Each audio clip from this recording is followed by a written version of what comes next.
সুপ্রিয় শিক্ষার্থী বন্ধুরা, সবাইকে স্বাগত জানাচ্ছি প্রশ্ন বন্ধু চ্যানেল থেকে। আজ আরও একটি নতুন জিকে প্রশ্ন নিয়ে আসলাম। আজকে মূলত একটা প্রশ্ন নিয়েই আলোচনা করব এবং এই প্রশ্নটার সব নারী নক্ষত্র সব কিছু জানবো। এরকম পাল বংশ সম্পর্কে আজ জানবো। এটা জিকের একটা খুব গুরুত্বপূর্ণ অংশ। যেরকম প্রথম প্রশ্নটা যদি আমরা পড়ি যে পাল বংশের সর্বশেষ রাজা ছিলেন কে, তাহলে হচ্ছে পাল বংশের সর্বশ্রেষ্ঠ রাজা হচ্ছে প্রথম অপশনটা যদি আমরা দেখি যে আর্যভট্ট, যে না, এটা আর্যভট্ট হচ্ছে পাল বংশের ভেতরে কখনো ছিলেন না, এজন্য আমরা প্রথম অপশনটা বাদ দিচ্ছি। পরের অপশনটা দেখি ধর্মপাল। ধর্মপাল হচ্ছে পাল বংশের একজন রাজা ছিলেন, কিন্তু ধর্মপাল ছিলেন পাল বংশের শ্রেষ্ঠ রাজা।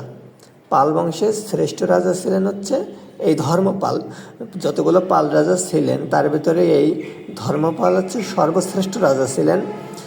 গোপাল গোপাল হচ্ছে পাল বংশের প্রতিষ্ঠাতা রাজা। প্রতিষ্ঠাতা রাজা বলা যায় তাকে, প্রতিষ্ঠাতা রাজা বলা যায়। এবং সর্বশেষ হচ্ছে রামপাল। এই রামপালই হচ্ছে পাল বংশের সর্বশেষ রাজা। আমার প্রশ্ন চেয়েছে হচ্ছে পাল বংশের সর্বশেষ রাজাকে। পাল বংশের সর্বশেষ রাজা হচ্ছে পাল বংশ। আসলে কোশ্চেন সলভ করার এটাই হচ্ছে সবথেকে সহজ সিস্টেম। আমরা যদি পাল বংশ সম্পর্কে আরও একটু তথ্য জানি, যে সপ্তম অষ্টম শতকে এই পাল বংশ হচ্ছে সপ্তম এবং অষ্টম শতকে হচ্ছে মৎস্যন্যায় শুরু হয়, যেটা হচ্ছে 756 সালে মৎস্যন্যায়ের পতন ঘটে পাল বংশের উত্থানের মাধ্যমে। ঠিক এই সপ্তম অষ্টম শতকে 400 বছর শাসন করে হচ্ছে এই পাল বংশ। যতগুলো শাসন আমল ছিল তার ভেতরে 400 বছর এই পাল রাজারাই হচ্ছে 400 বছর সবচেয়ে বেশি বছর হচ্ছে শাসন চালায় বা শাসন করে। পাল রাজারা বৌদ্ধ ধর্মের অনুসারী ছিল, যদিও তারা পাল হিন্দু হওয়ার কথা, কিন্তু তারা মনে রাখতে হবে, এটা কোশ্চেন, এটা বিভিন্ন পরীক্ষায় আসে, এই পাল রাজারা বৌদ্ধ ধর্মের অনুসারী ছিল। পাল রাজাদের ভিতরে প্রতিষ্ঠিত রাজা ছিল হচ্ছে গোপাল, যেটা প্রথমে বললাম। পাল রাজাদের প্রতিষ্ঠিত রাজা ছিল হচ্ছে গোপাল। পাল রাজাদের শ্রেষ্ঠ রাজা ছিল হচ্ছে গোপালের, এই গোপালের পুত্র ধর্মপাল।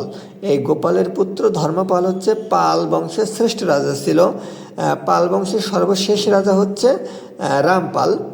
রামপাল। দিনাজপুরের যে রামসাগর আছে তা এই রামপালের হচ্ছে কীর্তি, কারণ এই বরেন্দ্র অঞ্চলের